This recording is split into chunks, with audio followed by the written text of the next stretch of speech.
So today I'm installing the CarABC Sync 3 12-inch screen upgrade kit in my F150. So the big selling point on this specific unit is that it's using Ford factory components. Now what I'm going to do in this video is install this in my truck, but also kind of compare this to the Pentohoi Android head unit that I already currently have.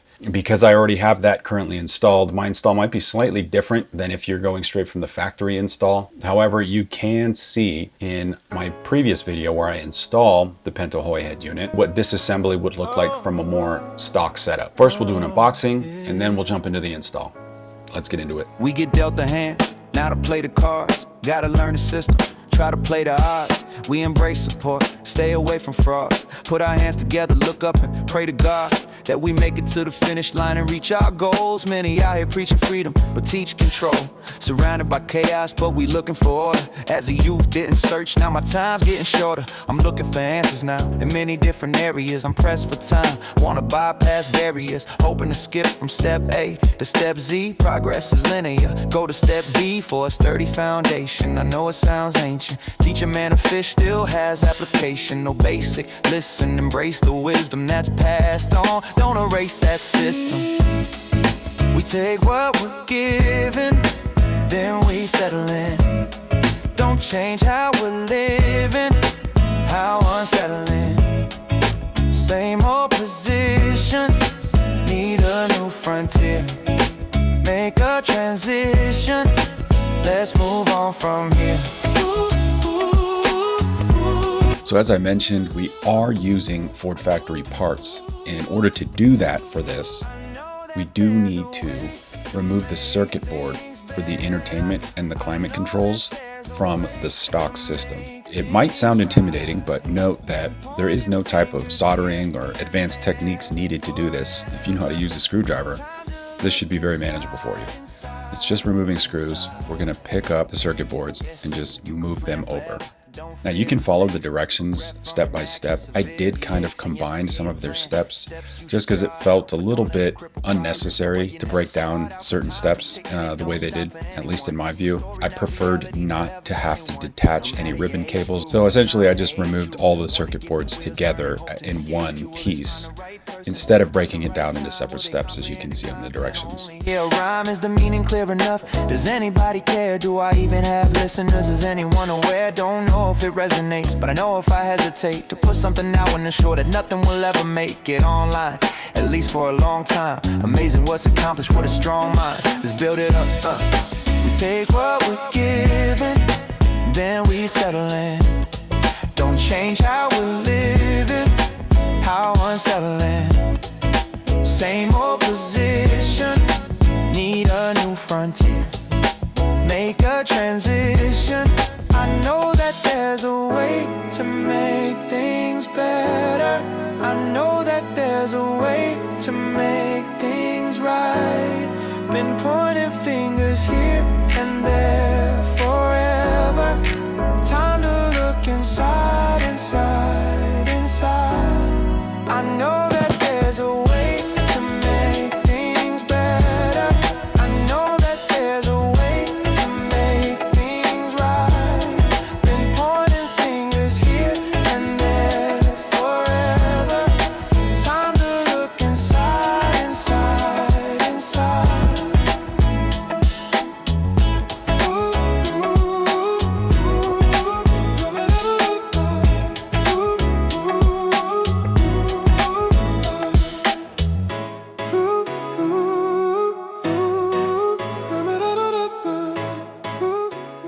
So once you get the circuit boards transferred over and begin tightening things down, be aware of the screw length that you are using in each particular hole, because the different locations require different lengths, and this is going to contribute to not only just securing these in place, but also the quality of the contact that's being made for when you press buttons. You want to make sure things are securely and tightly in place. Just be aware of that.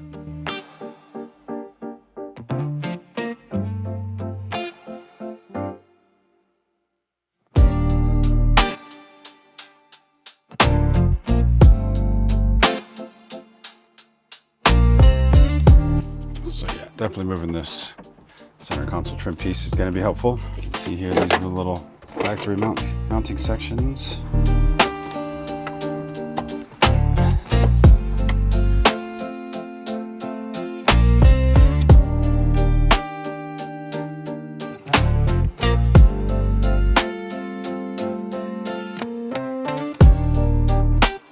So in the kit, they do provide you with a new USB port, new USB-A, as well as a USB-C now, which is a much more modern fit for today's electronics, specifically cell phones. But yeah, it's a simple plug, or a couple plugs in the back, and they provide you with the proper connection. So just pop this one out, pop the other one in, straightforward.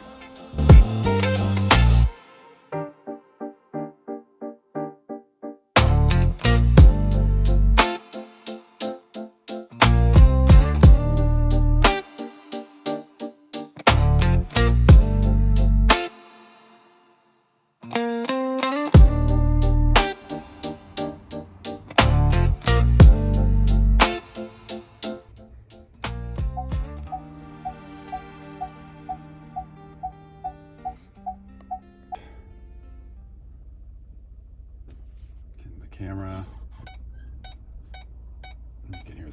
All right, so there's a few things that I want to point out for each different head unit, which I think highlight some of the pros by choosing that specific head unit. First off, with the Pentahoy, this one's pretty straightforward. It's just much more of a modern look. So it gives you that newer F150 interior look up on the dashboard. So it looks like a brand new F150 basically. To go along with that more modern look, it's also very customizable. So you can make custom wallpaper.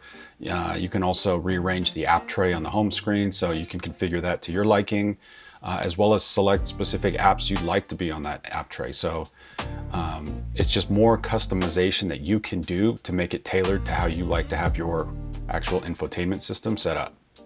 Tying in with that modern look, the screen itself is just bigger. It's more of a presence up on your dashboard, good clear definition. So that's really icing on the cake for, giving it that modern look.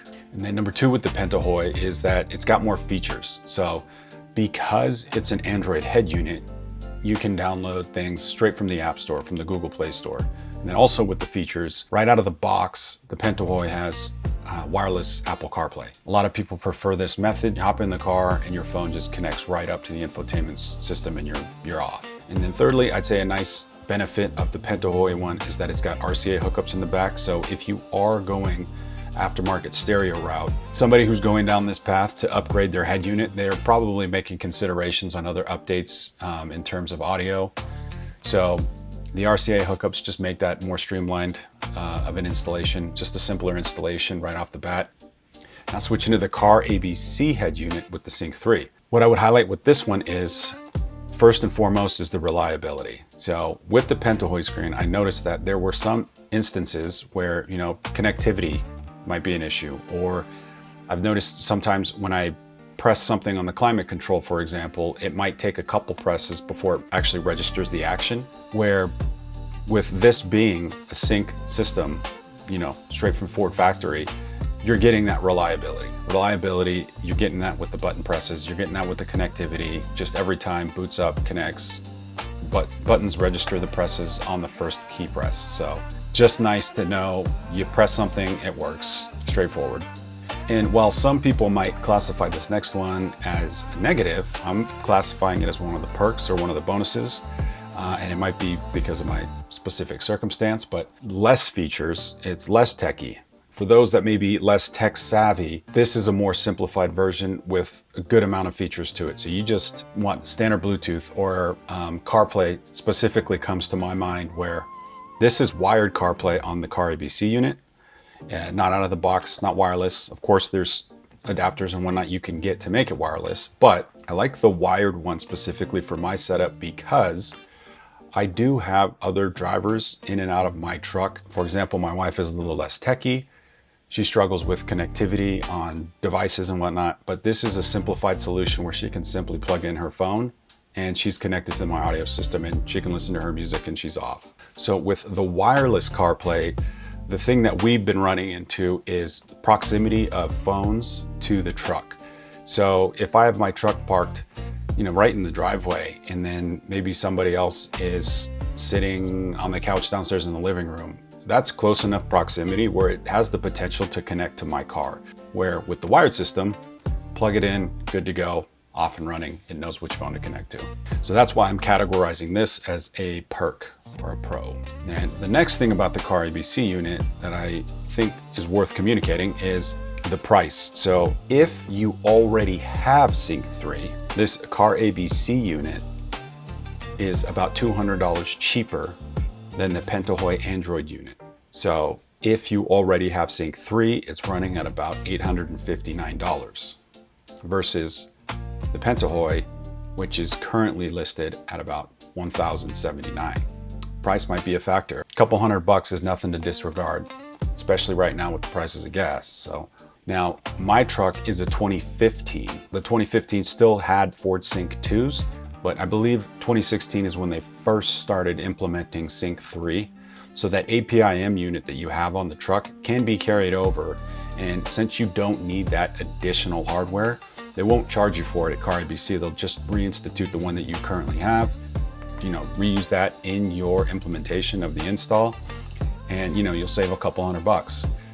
Like I said, in my scenario, I have a 2015, so I had to get the new APIM with Sync 3. That cost jumps it up a little bit because they are having to buy that factory APIM unit. They'll send that in the whole package with everything for you, like you saw in the unboxing, but that one runs about $1,100, which is actually putting you over the cost of the Pentohoi one. But such a large majority already have Sync 3, I thought it was worth noting that you can save a couple $100 as opposed to the alternative option.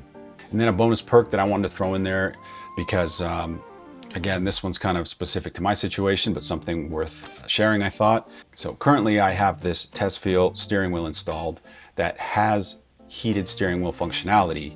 However, I don't have everything set up yet. But by switching to this factory Ford Sync system, it kind of puts this, this project into a little bit more realistic realm, I feel like. Not to say that it's impossible. The Pentohoi actually did have a heated steering wheel button. Having said that, it still would probably be a little bit more difficulty trying to install the heated steering wheel as opposed to with the CarABC unit, which is just a Ford factory system. So I do know I need some components, but after that, I feel more confident being able to use Forscan to program the Ford Sync 2 system to accommodate the heated steering wheel that I intend to enable on the vehicle, down the road. It's not a pressing project with, warmer weather coming up here soon, but something I definitely intend to do. All right, so that's the install of the CarABC 12-inch unit. Let me know if you guys have any questions or comments below. I'll leave links down below in the description if you guys want to check out either the Pentahoy or the CarABC unit. And I did get in contact with CarABC. They're going to issue a discount code. If you use KNG at checkout, you get $50 off. So take advantage of that if you're interested in that unit. Like I said, let me know if you have any questions on the install or just in general functionality. I'll answer them as best I can. But thanks for watching, and I'll see you guys in the next video.